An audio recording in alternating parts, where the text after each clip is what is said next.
You've just landed on Mars. Earth is now a pale blue speck in an alien sky. You're a hero, a pioneer, but your bones are already dissolving. Within weeks, your body will start cannibalizing itself in ways that might trap you on Mars forever. And nobody warned you this was a one-way trip. This isn't fear-mongering. This is what the latest research in space medicine, physiology, and planetary science is telling us, and the implications are staggering. Today we will explore what really happens to a human being on Mars based on real studies from NASA, the European Space Agency, and research institutions around the world. Now let's get started. First, we need to understand something fundamental about how your body works. Right now, as you're watching this, your cells are constantly repairing themselves. Your bones are rebuilding. Your muscles are maintaining their strength.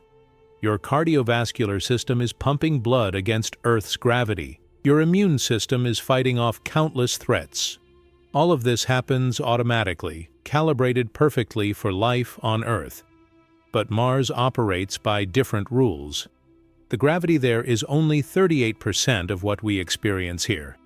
That might sound convenient. Imagine lifting heavy objects with ease. But your body doesn't see it as a gift. Your body sees it as an emergency. Within hours of arriving on Mars, your cardiovascular system begins to change. You see, your heart has spent your entire life pumping blood upward against Earth's pull. Suddenly, that's much easier. Sounds good, right? Wrong. Your heart starts to shrink, not immediately but steadily. Studies of astronauts on the International Space Station, which experiences microgravity, not even the partial gravity of Mars, show that the heart can lose up to 20% of its muscle mass during extended missions. But here's where it gets really concerning. It's not just about losing muscle mass. The architecture of your heart actually changes.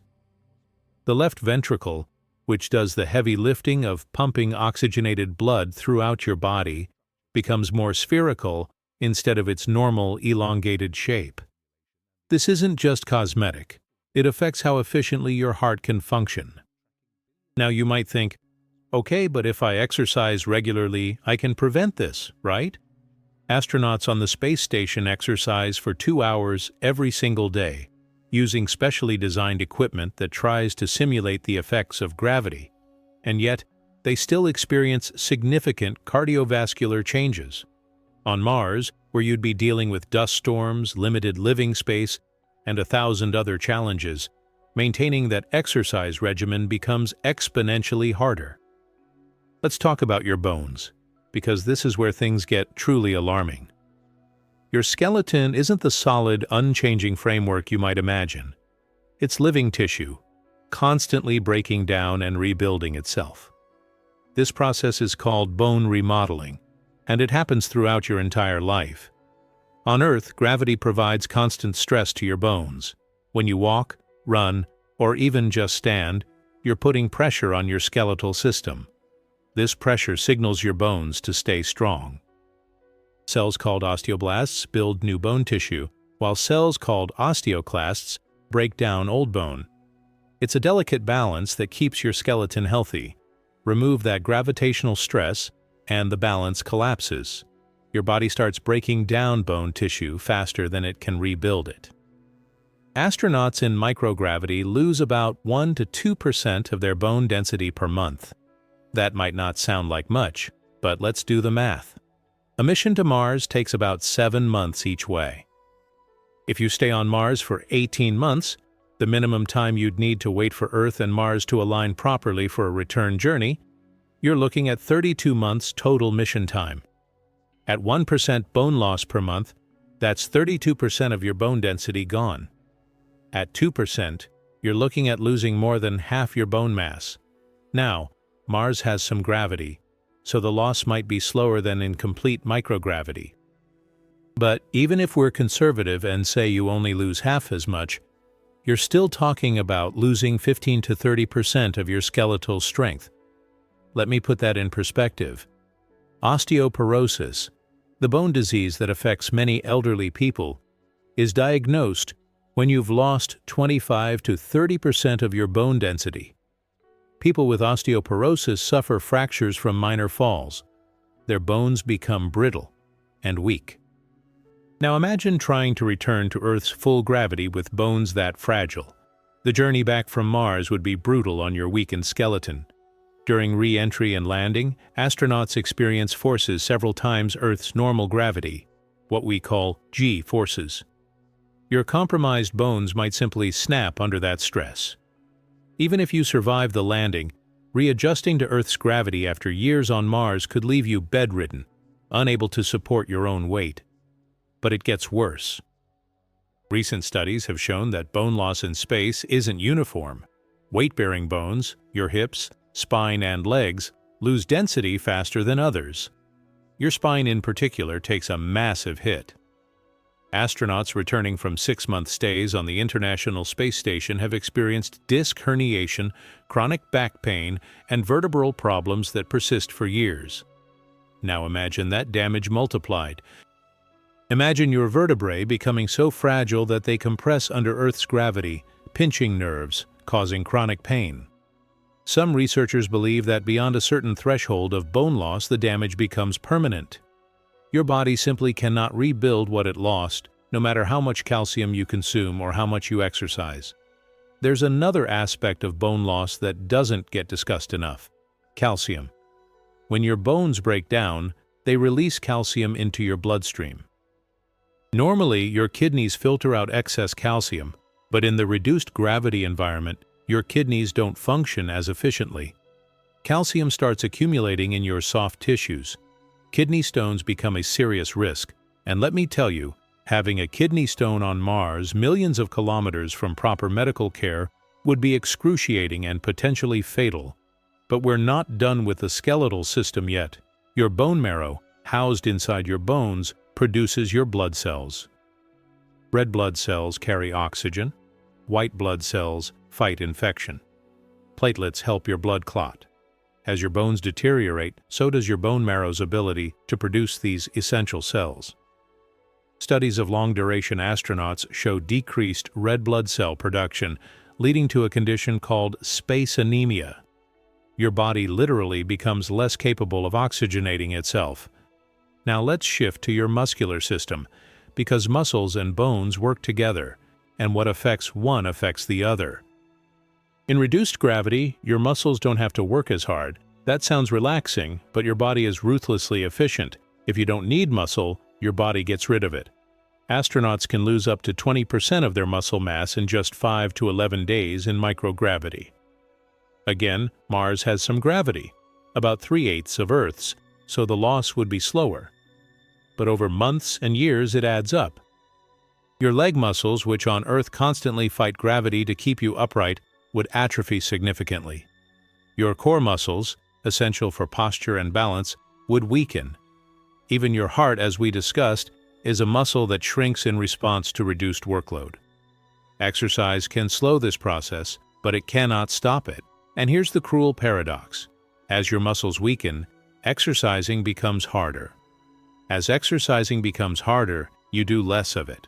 As you do less, your muscles weaken further. It's a downward spiral that's extremely difficult to break.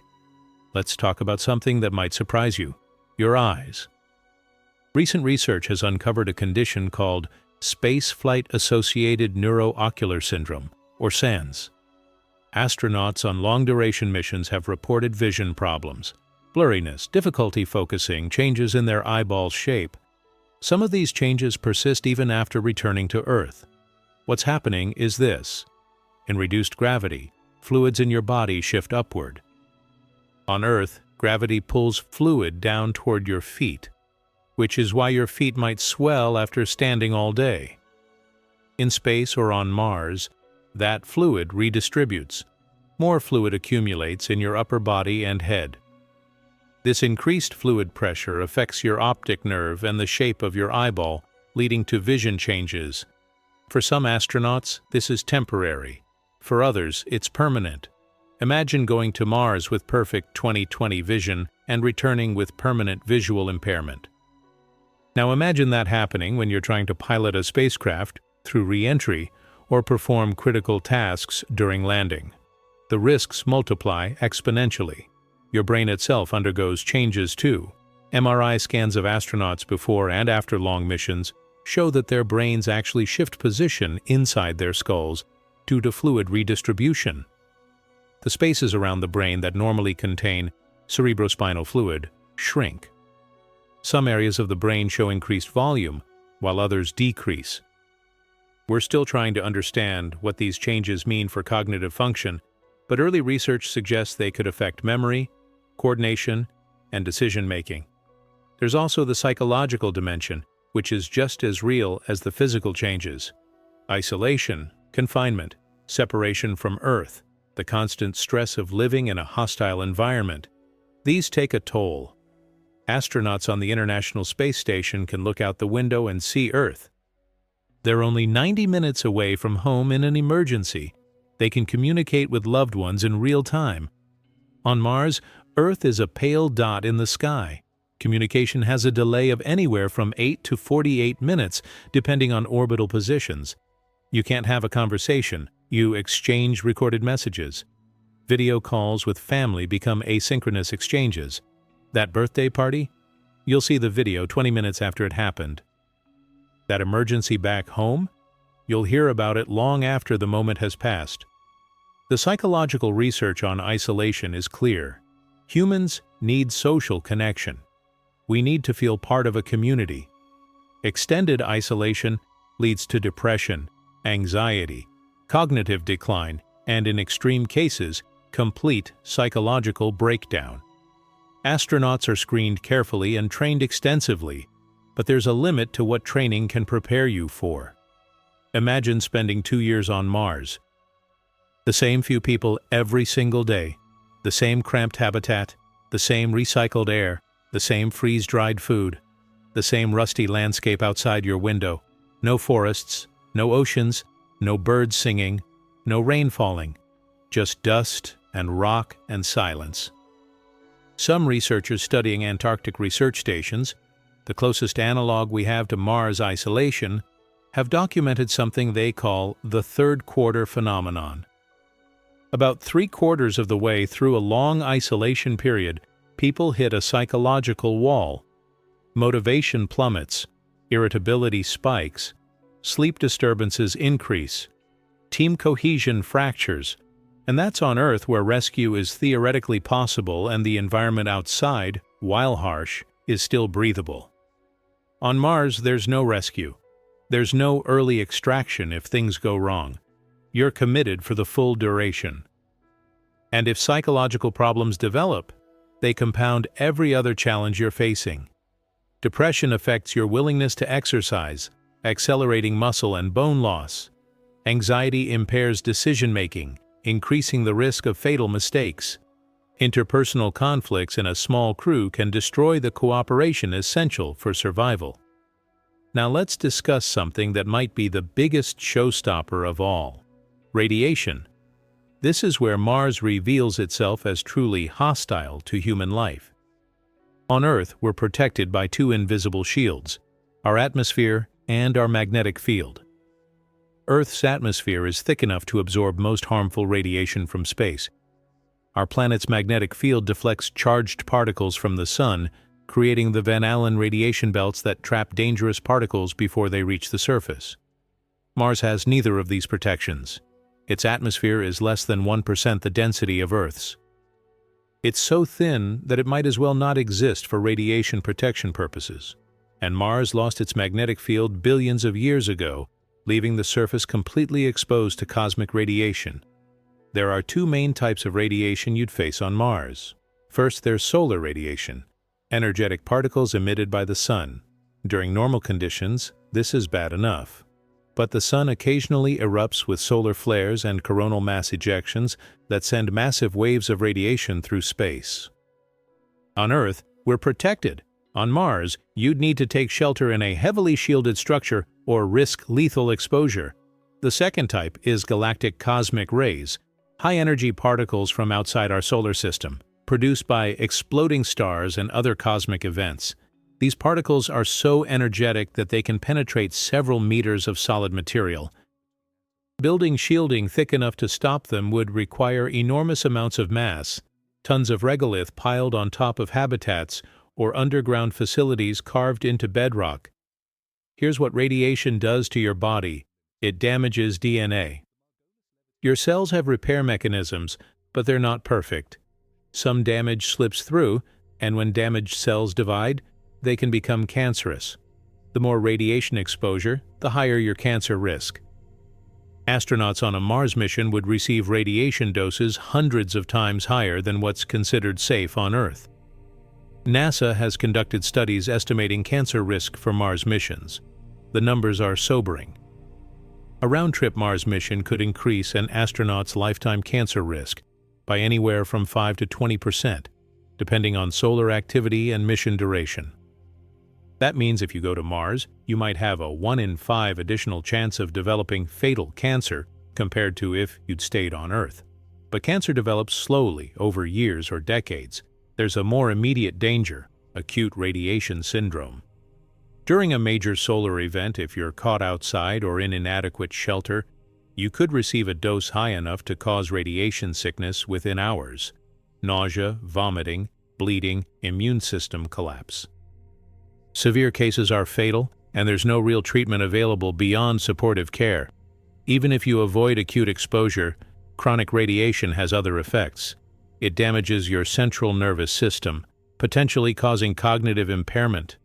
Studies on animals exposed to cosmic ray simulation show decreased performance on memory and learning tasks. Your neurons literally get damaged by high-energy particles smashing through them. Your eyes are particularly vulnerable. Cosmic rays passing through your eyes can cause flashes of light. Astronauts on lunar missions reported seeing these even with their eyes closed. Prolonged exposure increases the risk of cataracts. Some astronauts from the Apollo program developed cataracts earlier than expected, and they spent only days exposed to deep space radiation. A Mars mission would mean years of exposure. There's another insidious aspect of radiation damage that doesn't get enough attention. It affects your cardiovascular system. Studies of atomic bomb survivors and radiation workers show increased rates of heart disease and stroke decades after exposure. The mechanism isn't fully understood, but it appears that radiation damages the endothelial cells lining your blood vessels, leading to atherosclerosis and cardiovascular problems later in life. So even if you make it to Mars and back without developing cancer, you might face early heart disease, stroke risk, and other health issues that shorten your lifespan. The Martian environment essentially accelerates your aging process. Let's talk about the journey itself, because getting to Mars is almost as dangerous as living there. The trip takes approximately 7 months using current propulsion technology. That's 7 months in a cramped spacecraft, breathing recycled air, drinking recycled water, exposed to microgravity and radiation. During that transit, all the bone loss, muscle atrophy, cardiovascular changes, and radiation exposure we've discussed are happening. You arrive at Mars already significantly weakened, then you have to function immediately, deploy equipment, set up habitats, begin operations, all while your body is screaming that something is terribly wrong. And here's a detail that should terrify anyone considering this journey. We've never kept humans alive in deep space for that long. The International Space Station is in low Earth orbit, still partially protected by Earth's magnetic field. The longest continuous stay on the ISS is 437 days by Valery Polyakov, but that's still within Earth's protective bubble. The farthest humans have ever traveled from Earth is the Moon, about 384,000 kilometers during the Apollo missions. Mars, at its closest approach, is 55 million kilometers away. At its farthest, it's 400 million kilometers distant. We're talking about a completely different scale of challenge. The Apollo astronauts spent only 8 to 12 days in space total, with just a few days actually on the lunar surface. They experienced radiation exposure, certainly, but brief enough that their bodies could recover. A Mars mission represents 32 months or more of continuous exposure to the space environment. We have no data on what that does to humans because we've simply never done it. Every medical prediction we make about Mars missions is based on extrapolation, taking shorter duration data and projecting it forward. but biology doesn't always scale linearly. There might be thresholds where cumulative damage reaches a tipping point and problems accelerate. We won't know until we try, and the people who go first will be guinea pigs in the most literal sense. Now let's discuss something often overlooked in popular discussions of Mars: the dust. Martian dust isn't like beach sand or soil in your garden. It's extraordinarily fine, almost like talcum powder, and it gets everywhere. The Mars rovers have shown us this. Solar panels get coated, equipment gets infiltrated, cameras get obscured. But more concerning is what that dust is made of. Martian regolith contains perchlorates, chemicals that are toxic to humans. Perchlorates interfere with your thyroid gland's ability to absorb iodine, which is essential for producing thyroid hormones. These hormones regulate your metabolism, body temperature, heart rate, and brain development. Chronic perchlorate exposure could lead to hypothyroidism, with symptoms including fatigue, weight gain, depression, and cognitive impairment. The dust particles themselves are also problematic. They're incredibly jagged and sharp at the microscopic level because Mars has no water or wind erosion to smooth them down like Earth particles. When you breathe them in, and you will, despite filtration systems, because dust is insidious, they can damage your lungs. Think of it like microscopic glass shards embedding themselves in your delicate lung tissue. Studies of lunar dust, which shares similar properties, showed that it caused inflammation and cellular damage in laboratory tests.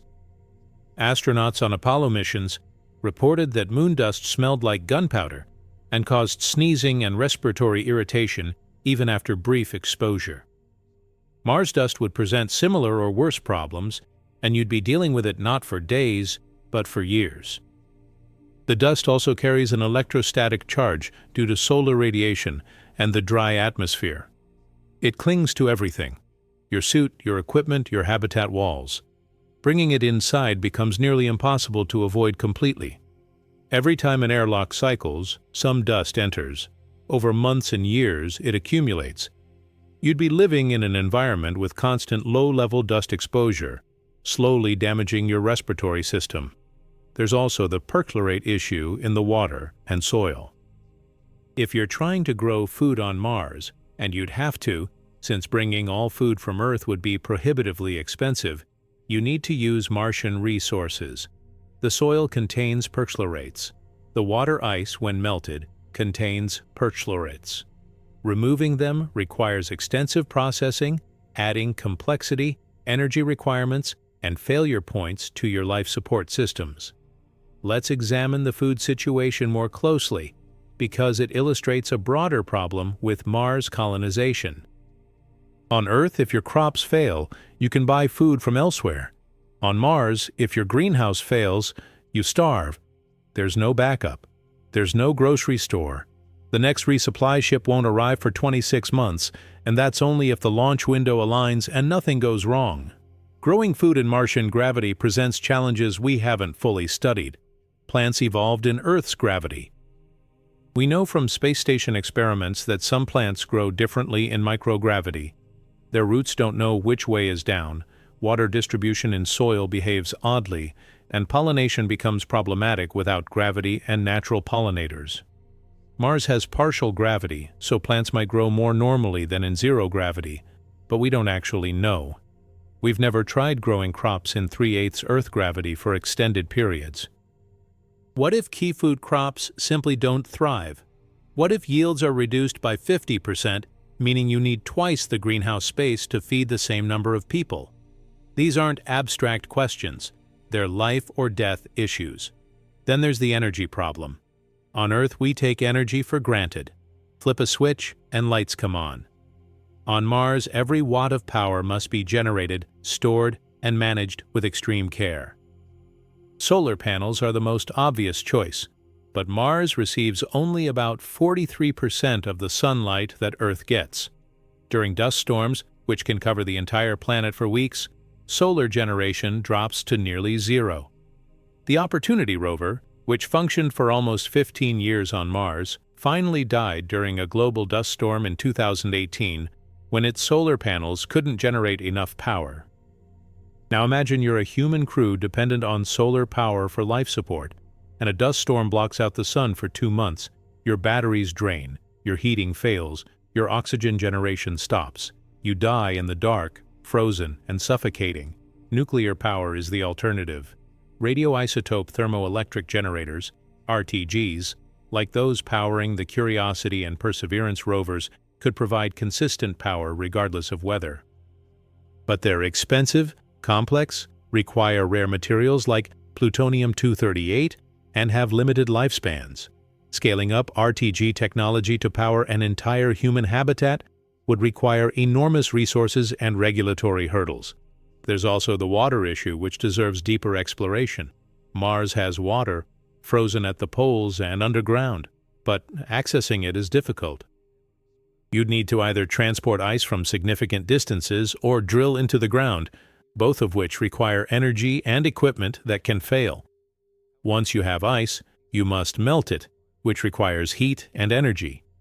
Then you must purify it, removing perchlorates and other contaminants. Then you need to split some of it into hydrogen and oxygen for breathing air and rocket fuel. Every step requires functioning equipment, power, and precise control. A failure at any point in this chain threatens your survival. Water recycling becomes essential. You'd need to reclaim water from every possible source, including urine, sweat, humidity from breathing, and wastewater from washing. The International Space Station recycles about 93% of its water, which sounds impressive until you realize that's 7% loss. Over time, that loss accumulates, and you need fresh water to make up the deficit. On the space station, that deficit gets supplied by regular cargo missions from Earth. On Mars, there are no regular resupply missions.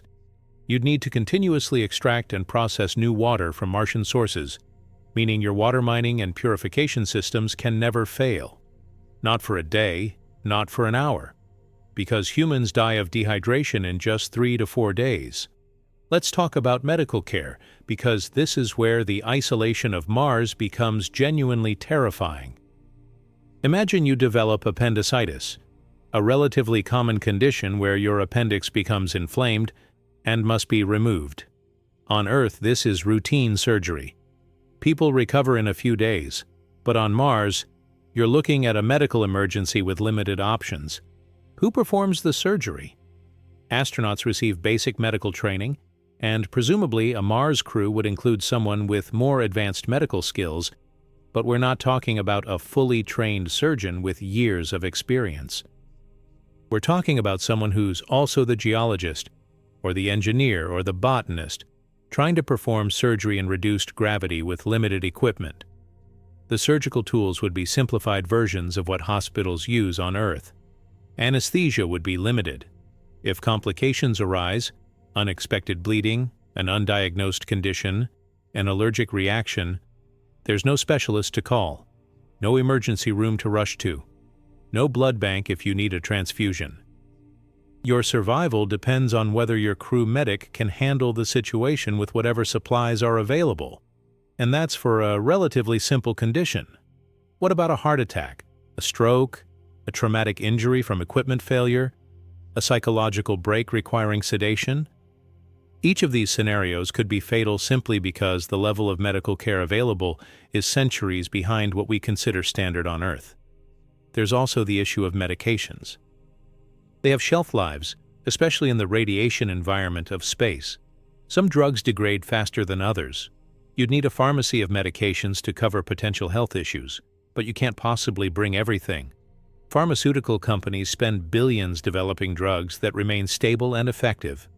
Those medications assume Earth-normal conditions: temperature, humidity, radiation levels.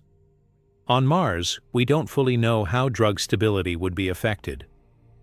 Imagine developing a bacterial infection, something treated easily on Earth with antibiotics. But what if your antibiotics have degraded? What if the bacteria, exposed to Martian conditions and radiation, have mutated in unexpected ways? What if standard treatments don't work? You could die from an infection that would be trivial to treat at home. Then there's the question of childbirth. which we need to address because any permanent colony would eventually face this. We have zero data on human pregnancy in reduced gravity. None. We don't know if conception is even possible in Martian gravity. We don't know if embryonic development proceeds normally. We don't know if pregnancy complications would be more common, less common, or entirely different. Animal studies in microgravity have shown developmental problems, issues with inner ear formation affecting balance, skeletal abnormalities, cardiovascular differences. These were short-duration experiments in complete microgravity, not prolonged exposure to Mars-level gravity, but they're concerning indicators.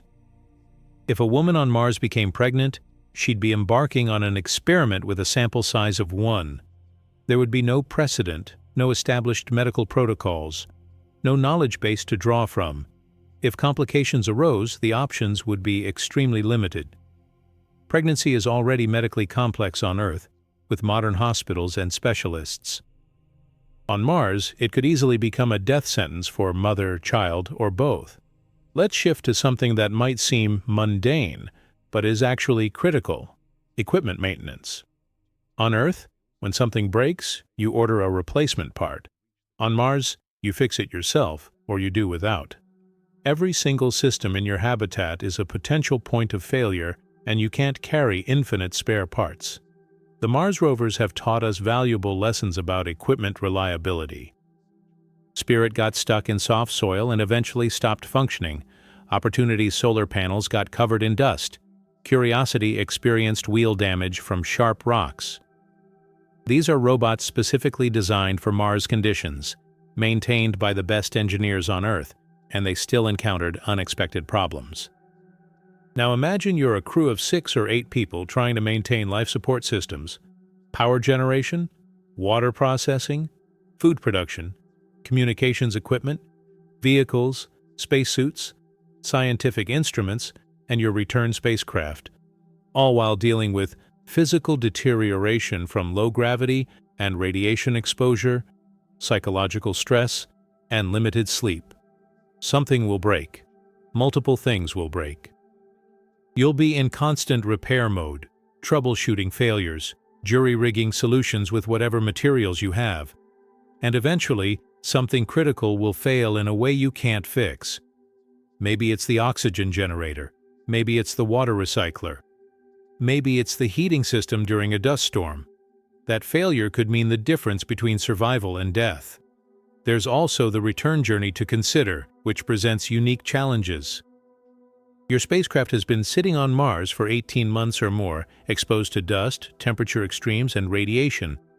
Components degrade, seals crack, electronics fail. Before departure, you'd need to thoroughly check every system, but you're working with limited diagnostic equipment and degraded physical capabilities from your time on Mars.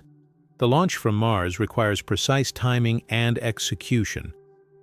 You need enough fuel, which means you've been successfully producing it from Martian resources for months or years. The ascent vehicle must function perfectly. There are no second chances. If the engines fail or the trajectory is wrong, you crash back to Mars or end up in the wrong orbit. Either scenario is likely fatal. Assuming launch succeeds, you face another 7 months in deep space. But now you're in worse shape than when you came. Your bones are more fragile.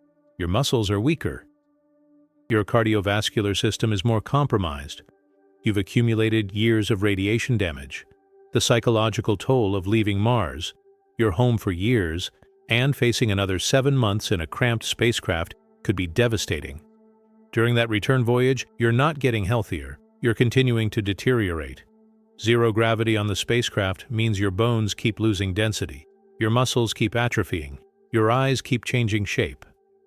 You're arriving at Earth in the worst physical condition of your entire mission, and that's precisely when you need to survive the most dangerous part: re-entry and landing. Re-entry through Earth's atmosphere is violent. The spacecraft experiences deceleration forces of multiple Gs, maybe 4, 5, or 6 times Earth's gravity depending on the re-entry profile. Your weakened body, which has spent nearly 3 years in reduced gravity, suddenly gets slammed with forces greater than normal Earth gravity. The stress on your fragile bones could cause fractures. Your compromised cardiovascular system struggles to pump blood against the increased G-forces. You could lose consciousness. Your weakened spine could compress, causing herniated discs or nerve damage. Astronauts returning from 6-month space station missions land in reclined seats, specifically designed to distribute G-forces across their bodies. They're immediately surrounded by medical teams. They can't walk. They're carried out on stretchers. It takes weeks or months of rehabilitation before they can function normally. Now multiply that by a factor of 5 or 6 for the duration difference, and you begin to see the problem. There's a real possibility that Mars returnees would be permanently disabled. They might never regain the bone density, muscle mass, or cardiovascular function they had before departure. Some of the neurological and vision changes might be irreversible. They could require wheelchairs, assisted living, constant medical care for the rest of their lives. This raises an uncomfortable ethical question. Is it responsible to send people on a mission knowing they'll likely come back broken? That they might trade their long-term health for a few years on Mars? Some might argue that's their choice, and autonomous adults should be free to take those risks. But we also have a societal responsibility not to send people on missions that are essentially slow-motion suicide. Now let's examine the economic reality, because it connects to the question of why people might not return. A Mars mission would cost hundreds of billions of dollars using current technology. NASA's estimates for a human Mars mission have ranged from $100 billion to $500 billion, depending on the architecture and assumptions. That's just for the first mission. Establishing any kind of permanent presence would cost much more. Here's where it gets interesting from a planning perspective. One-way missions are significantly cheaper than round-trip missions. If you don't need to bring people back, you don't need a return vehicle. You don't need to produce or transport fuel for the return journey. You don't need to provision for an additional 7-month voyage. The mass savings are enormous, and in spaceflight, mass equals money. Every kilogram you launch from Earth costs thousands of dollars. Several proposals for Mars colonization have explicitly embraced the one-way concept. Mars One, before it collapsed as an organization, was planning one-way missions. Their argument was that Mars colonists would be pioneers, like settlers who journeyed to distant continents knowing they'd never return home. They'd build a new civilization on Mars, rather than maintaining ties to Earth. From a pure cost-benefit perspective, one-way missions make sense. You get more science, more exploration, more data per dollar spent. Instead of a brief visit, you establish a permanent presence. Instead of bringing back a few kilograms of samples, you have humans continuously studying Mars for years or decades. But there's a dark side to this logic. It becomes very easy to rationalize leaving people on Mars indefinitely. They're doing important work. The cost of bringing them back is prohibitive. They knew the risks. The mission planners are on Earth, safe and comfortable, making decisions about other people's lives. The psychological pressure to justify sunk costs, both financial and human, could lead to abandoning Mars crews even if return was theoretically possible. Let's talk about the physiological point of no return, because researchers believe one might exist. Your body has remarkable regenerative capabilities, but there are limits. Lose too much bone density, and you can't rebuild it. Damage too many neurons, and they don't regenerate. Accumulate too much radiation damage, and cancer becomes not a risk, but a certainty. Studies of astronauts suggest that some changes reverse after returning to Earth, while others don't. Scott Kelly, who spent 340 days on the space station as part of NASA's twin study, experienced genetic changes that persisted after his return.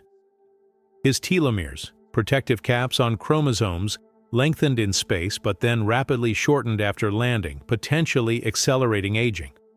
Some of his cognitive performance metrics decreased and hadn't fully recovered even after the study ended. That was less than a year in space, still within Earth's protective magnetic field. A Mars mission is 3 times longer in a much more hostile environment. There may be a threshold, maybe 2 years, maybe 3, beyond which the human body cannot recover even with the best medical care on Earth. Cross that threshold, and you're committed to staying away from Earth's gravity permanently. Some scientists have proposed that Mars colonists could adapt over generations. Perhaps children born on Mars would develop differently, with lighter bones suited to lower gravity, different cardiovascular systems, maybe even genetic changes over time. But this raises profound questions about what it means to be human. A child born and raised on Mars would be adapted to that environment, but they could never visit Earth. The planet of their ancestors would be forever inaccessible to them. Earth's gravity would crush them. Our atmosphere's pressure would feel oppressive. The bacterial and viral environment their immune system never encountered would likely kill them.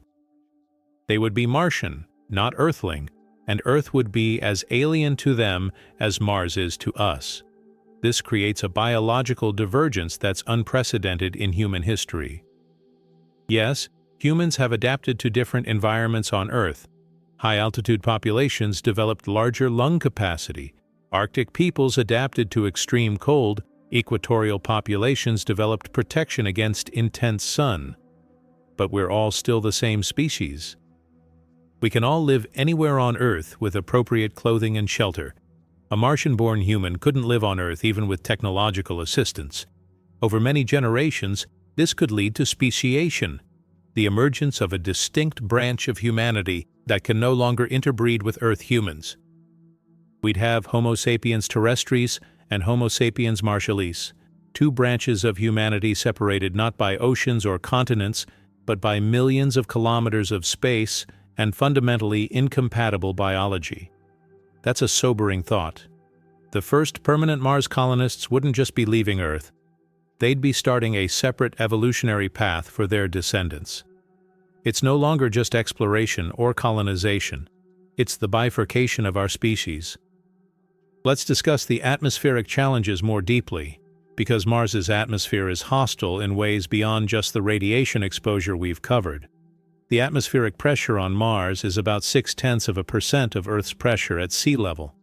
That's roughly equivalent to the pressure at 100,000 feet altitude on Earth, well above where jet aircraft fly, in the realm where only specialized pressure suits can sustain human life. At that pressure, water boils at room temperature. The moisture on your tongue, in your eyes, in your lungs, it would vaporize if you were exposed to the Martian atmosphere. You'd experience ebulism, where dissolved gases in your bodily fluids form bubbles, like a scuba diver with severe decompression sickness. You'd lose consciousness in about 15 seconds and die within 1 to 2 minutes. This means you can never, ever go outside without a pressure suit. On Earth, even in the harshest environments, Antarctica, the Sahara, the deep ocean, there are moments when you can feel the environment directly on your skin. On Mars, you're always separated from the world by layers of technology. Your spacesuit becomes your personal spacecraft, and any breach means death. Spacesuits are complex machines. The suits used for moonwalks during Apollo missions worked for a few hours at a time over a few days total. The suits used for space station spacewalks require extensive maintenance and can be used for only a limited number of excursions before components need replacement. Designing suits that can withstand daily use for years on Mars, exposure to abrasive dust, temperature swings of 170 degrees Celsius between day and night, and degradation from UV radiation presents enormous engineering challenges. Every time you put on your suit, you're risking your life. A torn glove, a failed seal, a punctured layer, any of these means explosive decompression. The Martian environment floods in, your suit pressure drops, and you have seconds to get back inside or you die. Living on Mars means living with that constant risk every single day, forever. There's also the temperature issue. Mars is cold in ways Earth rarely experiences. The average temperature is minus 63 degrees Celsius. At the equator during summer, daytime temperatures might reach 20 degrees Celsius, quite pleasant. But at night they plummet to minus 73 degrees Celsius. At the poles, temperatures drop to minus 125 degrees Celsius. Your habitat needs constant heating, which requires constant energy. If your heating system fails during the night, the temperature inside drops rapidly. You'd have perhaps a few hours before the cold became lethal. There's no gathering wood for a fire. Mars has no wood, no combustible materials readily available. You're entirely dependent on your technological systems. The temperature extremes also cause mechanical stress. Materials expand and contract with temperature changes. Over thousands of temperature cycles, seals crack, joints loosen, structures weaken. Maintaining habitat integrity becomes an endless battle against thermodynamic forces trying to tear everything apart. Let's examine the communication delay, because it has implications beyond just not being able to talk to family in real time. The speed of light limits how fast information can travel, and even light takes between 8 and 48 minutes to cross the distance between Earth and Mars, depending on their relative positions.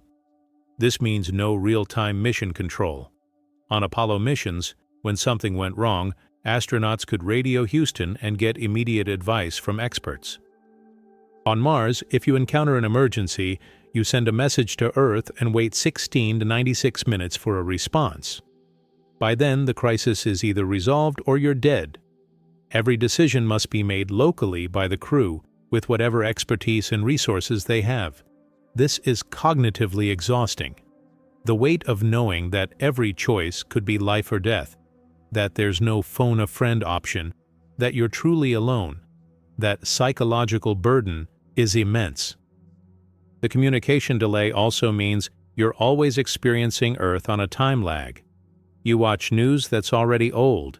You participate in conversations that feel stilted and awkward. Important events happen, and you learn about them after they're over.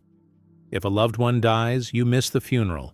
If there's a family emergency, you can only watch helplessly from millions of kilometers away. This temporal disconnection from Earth reinforces the isolation and makes integration back into Earth society even harder if you do return.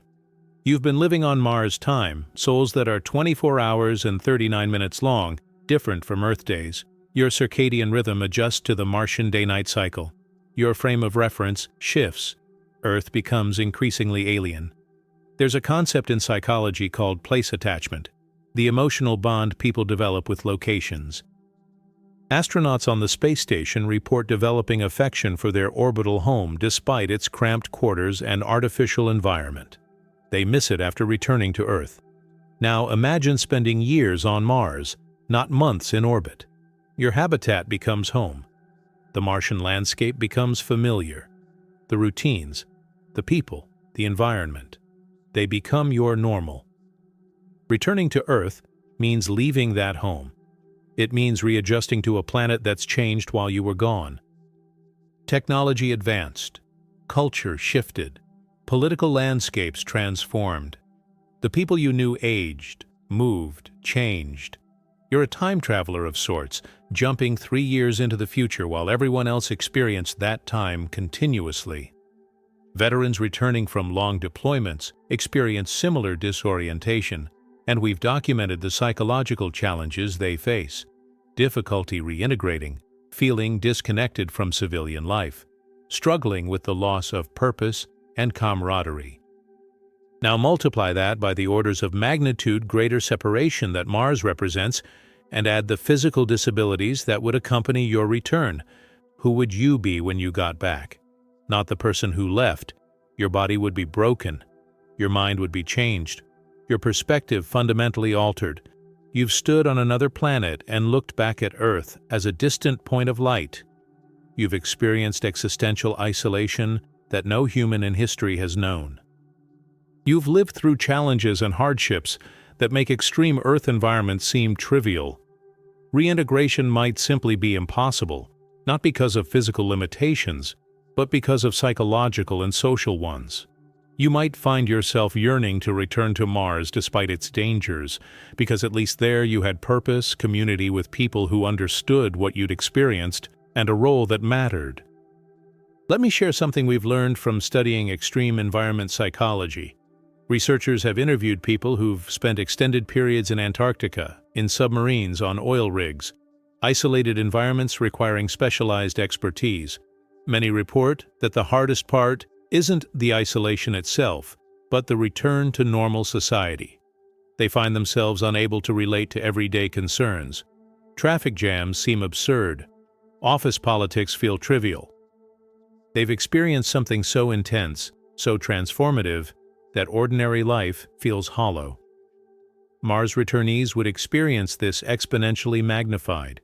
They'd be global celebrities, certainly, but also fundamentally disconnected from the rest of humanity. They could never fully explain what it was like. Words would fail. The visceral reality of living on Mars, the fear, the beauty, the strangeness, the daily struggle for survival, would be incommunicable to people who've never left Earth.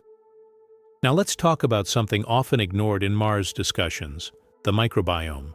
Your body contains trillions of microorganisms, bacteria, fungi, viruses, that outnumber your own cells.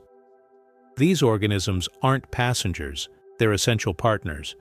They help digest food, produce vitamins, regulate your immune system, and protect against pathogens.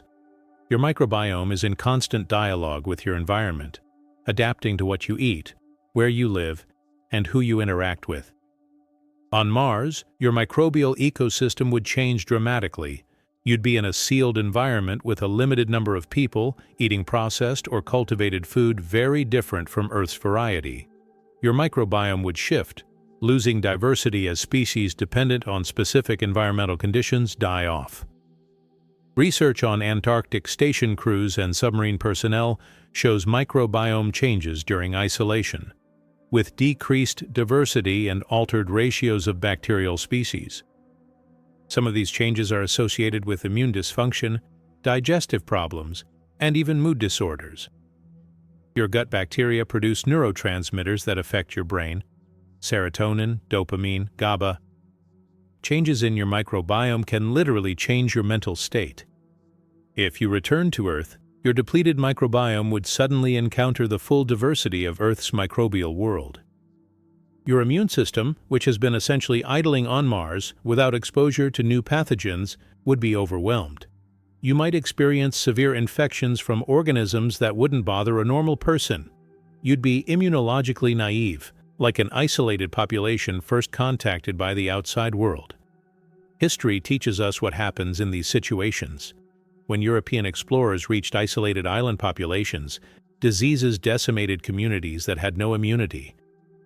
The reverse could happen to Mars returnees. Earth's microbial environment could make them severely ill despite being harmless to everyone else. There's another consideration about coming back that's rarely discussed: legal and ethical complications.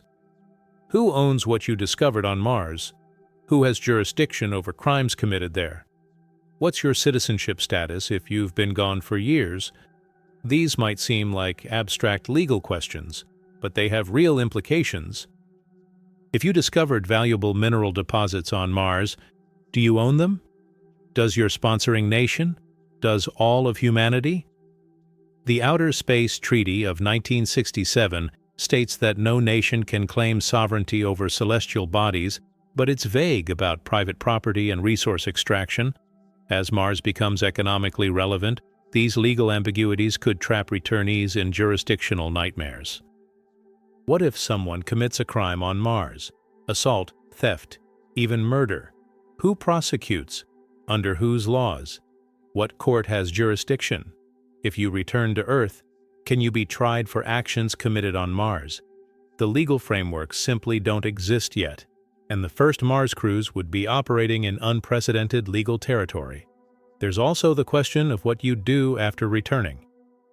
Your skills, Mars geology, low-gravity agriculture, life support systems maintenance, aren't exactly in demand on Earth.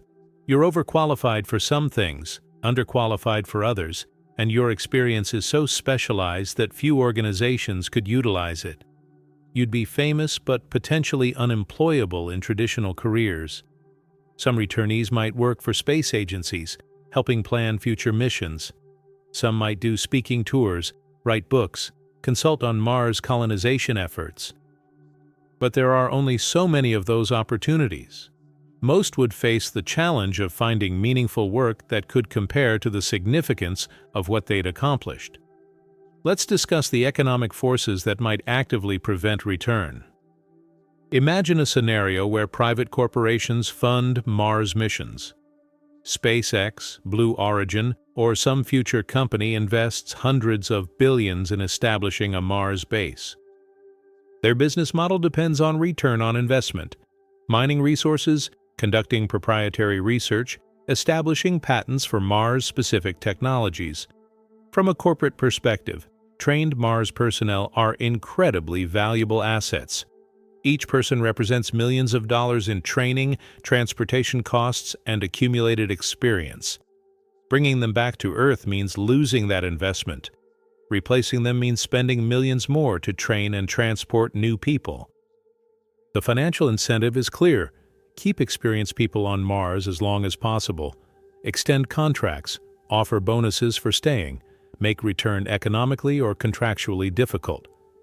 We've seen this in terrestrial industries, oil rig workers, merchant mariners, expatriate contractors, where companies use financial incentives and contractual obligations to retain personnel in hardship posts. Now imagine that dynamic with no labor laws, no regulatory oversight, no union protection.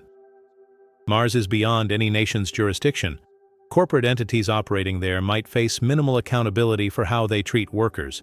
Contracts signed on Earth might be effectively unenforceable once you're on Mars. You could find yourself in a form of indentured servitude, legally or practically obligated to stay. There's historical precedent for this.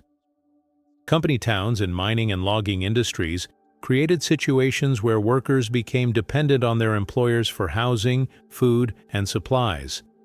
Paid in company scrip rather than currency, they couldn't leave without settling debts denominated in that scrip. Some Mars mission proposals have suggested similar systems, company-issued credits usable only in the company's facilities. If your only way back to Earth is on a company spacecraft and the company decides it's not economically viable to bring you back, what recourse do you have? Sue from Mars with a 96-minute communication delay? Appeal to Earth governments that have no jurisdiction? Stage a labor strike in an environment where cooperation is essential for survival? The power imbalance would be absolute. The entity controlling transportation controls everything. They could literally decide who lives, who dies, who returns, and who stays. This isn't science fiction dystopia. It's the logical outcome of privatized space colonization without robust legal and ethical frameworks. Let's examine the environmental contamination issue because it works both directions. We worry extensively about forward contamination, bringing Earth microbes to Mars and contaminating potential Martian ecosystems. But reverse contamination is equally concerning. What if Mars has life we haven't discovered yet? What if it's microbial, dormant in the soil, and you bring it back to Earth? Terrestrial life has no evolutionary history with Martian organisms. Our immune systems wouldn't recognize them. They might be harmless, or they might be catastrophically dangerous. This is why Apollo astronauts underwent quarantine after returning from the Moon, even though we were fairly confident the Moon was sterile. Mars is a different situation. There's water. There's evidence of past habitability. Some scientists believe microbial life might exist in subsurface aquifers or ice deposits. If you spend years on Mars, you're getting exposed to Martian dust, water, and soil. If something is alive there, it's getting inside you, your lungs, your gut, your sinuses. Return to Earth and you become a potential disease vector. Quarantine would be mandatory and extensive, not days, but potentially months. You'd be isolated, tested, monitored for any signs of Martian contamination. And if something concerning was detected, you might never be allowed to leave quarantine. You'd be too dangerous to release into Earth's biosphere. Some mission proposals have suggested leaving Mars returnees in orbital quarantine rather than allowing them to land. They'd transfer to a space station where they could be studied without risking Earth contamination. If they're cleared, they eventually land. If not, they stay in orbit or return to Mars. It's a grim scenario. Survive Mars only to be imprisoned in orbit around Earth, able to see home but never touch it. There's another angle to the return problem: political instability. A Mars mission takes years to plan and execute. Governments change, budgets shift, public opinion fluctuates. The political coalition that approved the mission might not exist when it's time to bring you back. History is full of examples of explorers abandoned by changing political winds, expeditions left stranded when funding dried up, colonies forgotten when priorities shifted. We like to think modern space agencies wouldn't do this, but they operate within political realities. If bringing Mars astronauts home becomes politically unpopular or economically unfeasible, the pressure to abandon them would be enormous. Imagine a scenario. The Mars mission launches during a period of space enthusiasm. But by the time you're ready to return, Earth is dealing with climate disasters, economic collapse, or political upheaval. The billions needed for your return mission suddenly seem frivolous. Politicians argue that money should go to problems on Earth, not rescuing a handful of astronauts who knew the risks. Public opinion turns. They wanted to be heroes. Let them stay on Mars. We can't afford to bring them back. They're doing important work there anyway. The narrative shifts from brave explorers to expensive liabilities. The return mission gets delayed, then defunded, then quietly canceled. You're on your own. This isn't paranoid speculation. It's happened before on smaller scales. Research stations have been abandoned. Programs have been terminated mid-mission. We've left equipment, facilities, and occasionally personnel in compromised situations because bringing them back became too difficult or expensive. Space agencies like to present contingency plans showing how rescue missions could be mounted, but those plans assume continued political will and available resources. In reality, if Earth faces its own crises, Mars astronauts become very low priority. You're survivable where you are, so the ethical pressure to rescue you diminishes. They have habitats, food, water. They can wait. Becomes, they've established a permanent presence. They're colonists now. Becomes, it's been years. They're not coming back. Let's bring this full circle and examine what never coming back really means in practical terms. It's not just about physical impossibility, though we've seen how bone loss, radiation damage, cardiovascular changes, and immune system degradation could make return medically unfeasible. It's about a convergence of factors that make return increasingly unlikely the longer you stay. The first year on Mars, return is difficult but possible. Your body has deteriorated but might recover. You're still connected to Earth psychologically. The mission architecture includes a return vehicle. Everyone assumes you're coming back. By year 2, the window narrows. Your bone density has dropped 20 to 30%. Your vision changes might be permanent. You've accumulated significant radiation exposure. The return vehicle has been sitting in Martian conditions for over 2 years. Seals degrading, systems potentially failing. The risk of return increases while your body's ability to survive it decreases. Year 3 and beyond, you've crossed invisible thresholds. Your body has adapted to Mars in ways that make Earth gravity potentially lethal. Your immune system has forgotten Earth. Your psychological identity has shifted. You're a Martian now, not a visiting Earthling. The economic and political will to fund your return has likely evaporated. You're not coming back, even if theoretically you could. There's a concept in space mission planning called point of safe return, the moment when you've gone far enough that it's safer to continue to your destination than to turn back. For Mars colonists, that point isn't spatial but temporal. At some point, staying on Mars becomes safer than attempting to return to Earth. Think about what happens if you try to return after 5 years on Mars. Your skeleton is fragile as glass. The G-forces of launch could shatter bones. The zero-gravity transit continues the deterioration. Re-entry forces could be fatal. Even if you survive landing, Earth's gravity would feel crushing. Your heart couldn't pump blood effectively. Your bones couldn't support your weight. You'd need immediate intensive care, possibly for the rest of your life. At that point, is it really returning home, or is it just dying on Earth instead of Mars? You wouldn't be able to walk on beaches, hike in mountains, feel rain on your face, all the things that make Earth home. You'd be bedbound or wheelchair-dependent, confined to medical facilities, physiologically incapable of experiencing the planet you sacrificed everything to return to. Some theorists have proposed that Mars returnees could live in reduced gravity facilities on Earth, rotating habitats or underwater environments where buoyancy reduces effective weight. But this isn't truly returning. You'd be in another artificial environment, just located near Earth rather than on Mars. You still couldn't truly be on Earth in any meaningful sense. There's a philosophical question buried in all this. What makes a place home? Is it where you were born? Where your body functions best? Where the people you care about are? Where you have purpose and meaning? For Mars colonists, all of these answers might point to different places. You were born on Earth, but your body now functions best in Martian gravity. Your family is on Earth, but your closest relationships are with fellow Mars crew members who shared your experiences. Earth is where humanity's culture and history reside, but Mars is where you're building something new, where your work matters in immediate and tangible ways. In that context, never coming back might not be a tragedy, but an acceptance of a new identity. You don't return because there's nothing to return to, not because Earth ceased to exist, but because you're no longer an Earth creature. You've become something else, something new, and Earth is no longer your habitat. Let me share a thought that indigenous peoples around the world understand intuitively. We are shaped by our environment, and our environment shapes us. The Inuit are Arctic peoples.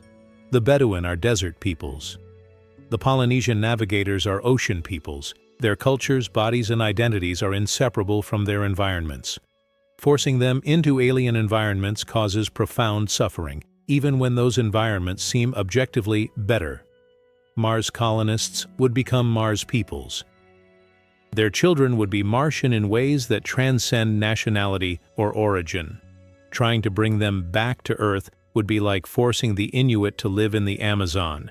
Technically possible with enough technology, but fundamentally destructive to their identity and well-being. This raises the ultimate question: should we send people to Mars at all? If we know they're likely never returning, that they're sacrificing their health and possibly their lives, that they're starting an evolutionary path toward becoming a separate branch of humanity. Is that ethical? Is it worthwhile? Proponents argue yes. They say the expansion of human civilization beyond Earth is essential for our species' long-term survival. That the knowledge gained justifies the sacrifices. That volunteers who understand the risks should be free to accept them. That great achievements always require great risks. Critics counter that we're not ready, that the technology isn't mature enough, that we don't understand the biological challenges well enough, that we should perfect living in harsh Earth environments, underwater cities, Antarctic colonies, desert habitations, before attempting Mars, that sending people on one-way missions is essentially state-sanctioned suicide. Both perspectives have merit. History will judge whether the first Mars colonists were brave pioneers or tragic victims of hubris. But here's what we know with certainty. Anyone who goes to Mars in the next few decades is unlikely to return to Earth in any meaningful sense. They might physically return, bodies broken, minds changed, fundamentally alien to the world that birthed them. Or they might stay on Mars, building a new branch of human civilization that will eventually view Earth as ancient history. Important, certainly, but no longer home. The title of this exploration is Why Anyone Who Goes to Mars Will Never Come Back to Earth. We've examined the physiological impossibilities: bone loss, muscle atrophy, radiation damage, cardiovascular changes. We've explored the psychological transformations: isolation, adaptation, identity shifts. We've discussed the economic realities. One-way missions are cheaper. Corporate incentives favor retention. Political will fluctuates. We've considered the medical challenges: degraded immune systems, contamination risks, lack of advanced care. Each of these factors alone makes return difficult. Together, they create a web of circumstances that make return increasingly unlikely the longer someone stays on Mars. It's not one insurmountable barrier, but 1,000 small thresholds that, once crossed, can't be uncrossed. The people who first set foot on Mars will be heroes, certainly, but they'll also be exiles. Volunteers for an exile they may not fully understand when they sign up.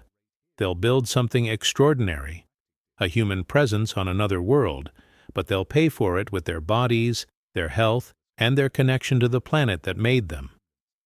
Mars doesn't want us. It's a hostile world that requires constant technological intervention to sustain human life. We can visit, perhaps. We can establish outposts. But truly living there means becoming something other than Earth humans. It means accepting that the red planet beneath your feet is now home, and the blue marble in the sky is where you used to live, a place you can never truly return to. That's the reality behind the dream of Mars colonization. Not impossible, not impractical, but irrevocable. Anyone who goes isn't taking a trip. They're emigrating permanently, whether they realize it or not. They're the first members of a new branch of humanity, pioneers of a future that's literally alien to everyone left behind on Earth. So when we ask, why will anyone who goes to Mars never come back to Earth? The answer is complex and multifaceted. Because their bodies won't survive the return, because the economics don't support it, because the political will evaporates, because they'll become too adapted to Mars, because Earth will become alien to them, because there's no meaningful back to return to once you've lived on another world. Mars calls to us with the promise of discovery, adventure, and humanity's expansion beyond our cradle. But it's a one-way call, a siren song that offers transformation at the cost of everything familiar. Those who answer will venture where no human has gone, but they'll leave behind not just Earth, but their very humanity as we understand it. They won't come back because they'll have become something else, something new, something we don't yet have words for. The first Martians. And Earth, no matter how much they might long for it in quiet moments looking at that pale blue dot in the Martian sky, will remain forever out of reach, close enough to see, too far to touch, and ultimately no longer compatible with what they've become. If you are curious, the video on the screen explains how long it would really take to reach Mars. The answer is much more complicated than you think. In this Ultimate Mars Travel Guide, we break down real Mars mission timelines, explain why you can't just launch to Mars anytime you want, and reveal how advanced propulsion technology could radically slash the journey from Earth to Mars in the future.